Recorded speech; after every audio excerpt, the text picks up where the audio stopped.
छगन भुजबळ आता भाजपात जाणार असल्याची चर्चा रंगू लागली आहे। सामाजिक कार्यकर्त्या अंजली दमानी यांनी हा खळबळजनक दावा केलाय।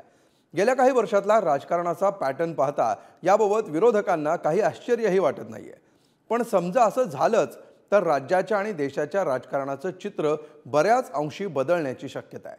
बघूया भुजबळ भाजपात जातील का आणि गेले तर काय होईल याचं विश्लेषण करणारा हा खास रिपोर्ट। मनोज जरांगेंना शिंगावर घेणारे छगन भुजबळ।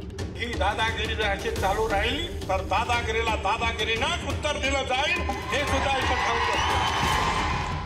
सरसकट मराठा आरक्षणाविरोधात ओबीसींचं नेतृत्व करणारे छगन भुजबळ। काय एकतर्फीच काय चालायचं? जरांगेकडे जाऊन बसायचं, मंत्र्यांनी त्यांनी सांगितलं का इकडे जे आर निघतात काय? कुणबी प्रमाणपत्रासाठीच्या अधिसूचनेविरोधात आपल्याच सरकारला धारेवर धरणारे भुजबळ। हेच छगन भुजबळ आता भाजपात जाणार का हा प्रश्न उपस्थित करण्यामागचं कारण म्हणजे सामाजिक कार्यकर्त्या अंजली दमानी यांनी केलेला दावा। जरांगे आणि भुजबळांचा जेव्हा वाद अतिशय टोकाला गेला तेव्हाच मला कळलं होतं की भाजप हे भुजबळांना आता त्यांचा ओबीसी चेहरा बनवणार आहेत।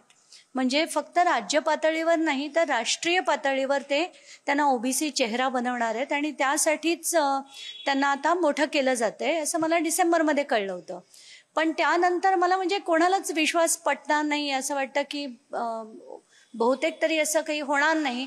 पण आता पुन्हा जेव्हा कळलं की नाही आता ते भाजप पक्षात जात आहेत। आता जेव्हा भुजबळांना याविषयी विचारलं तेव्हा त्यांनी काय प्रतिक्रिया दिली आहे तुम्हीच ऐका। अरे मला अजून काहीच माहिती नाही, त्यांना कसं काही माहिती झालं काय मला माहीत नाही आहे। आणि मला काही कुठल्याही पदाची काय मोठी हौस नाही आहे। ओबीसीच्या बाबतीमध्ये मी आज नाही, गेली 35 वर्ष तुम्हाला सगळ्यांना माहिती आहे की मी काम करतो आहे, ठीक आहे। आता त्या म्हणाल्या तर असे असलं काहीही प्रपोजल माझ्याकडे नाही आणि ओबीसीचं काम तर मी आहे देशभर करतच आहे, आणखी नवीन काय होणार। भुजबळांच्या भाजप प्रवेशाविषयी आम्ही महाराष्ट्र भाजपचे बॉस देवेंद्र फडणवीसांना छेडलं तेव्हा त्यांनी सुप्रिया सुळेंनाही या प्रकरणात ओढलं। पहिल्यांदा तर आमच्या पक्षाचे निर्णय आम्ही करतो, आमच्या पक्षाचे निर्णय अंजली दमानिया करत नाहीत। अलीकडच्या काळात मला असं वाटतं की अंजली दमानिया या सुप्रियाताईंच्या जास्त संपर्कात आहेत, त्यामुळे ते अशा प्रकारचे ट्विट करत असतील। पण भुजबळ साहेब त्यांच्या पक्षात आहे, आम्ही आमच्या पक्षात। भुजबळांच्या रूपात भाजपला आक्रमक ओबीसी चेहरा मिळेल। राज्यातील ओबीसी वोट बँक मजबूत राखण्याचा भाजपचा प्रयत्न आहे। भुजबळांची ताकद पाहता भाजप त्यांना लोकसभेच्या रिंगणात उतरवू शकेल। भुजबळांमुळे नाशिकच्या 15 पैकी 8 ते 10 विधानसभा भाजपकडे जातील। भुजबळांना फोडून अजितदादांची महायुतीतली ताकद कमी करण्याचा हा अप्रत्यक्ष प्रयत्नही मानला जातो। शिंदेंमागं मराठा, भुजबळांमागं ओबीसी या रणनीतीसह भाजप निवडणुकीला सामोरा जाईल। भुजबळ भाजपचा झेंडा खांद्यावर घेणार की नाही हे येणारा काळच ठरवेल।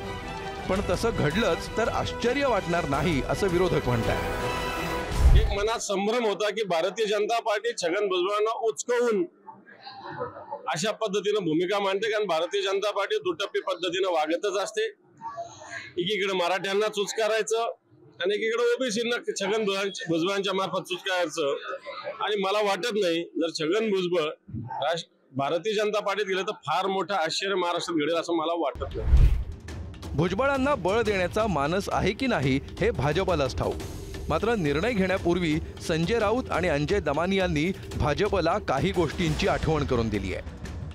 हाच भाजप ज्यांनी त्यांच्या विरुद्ध जनहित याचिका दाखल केली होती आणि त्यांच्या भ्रष्टाचाराविरुद्ध सो कॉल लढत होते, तेच भाजप आता त्यांना आपल्या पक्षात घेऊन त्यांना आता मोठं करतायत। अतिशय घाण, दुर्दैवी आणि सगळं किळसवाणी चाललंय।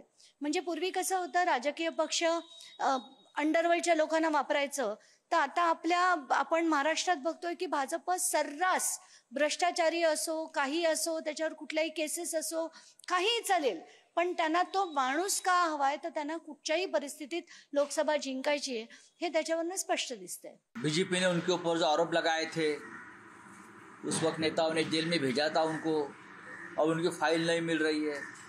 अभी अभी मैंने अंजलि दमानिया का एक वक्तव्य सुना इस बारे में। अब छगन भुजबल जी कौन से पार्टी में जाएंगे, क्या करेंगे, उस बारे में मैं तो नहीं बोल सकता हूँ, लेकिन वो बीजेपी का चेहरा बन सकते हैं ऐसे आपका कहना है। अब अजित पवार बन गए, हसन मुश्रीफ उनका चेहरा बन गए, भावना गवळी उनका भ्रष्टाचार ही बीजेपी का चेहरा, और कुछ नहीं, मैं इतना ही कहूँगा। राजकारणात कुणी कोणाचा कायमचा शत्रू किंवा मित्र नसतो। आधी शिवसेना, मग राष्ट्रवादी आणि आता अजितदादांची राष्ट्रवादी असा प्रवास करणाऱ्या भुजबळांनी हे वाक्य अनेकदा खरं करून दाखवलंय। त्यामुळे एकेकाळचा कट्टर वैरी आता भुजबळांचा जिवलग मित्र होणार का? किरण ताजणेसह ब्युरो रिपोर्ट, पुढारी न्यूज, मुंबई।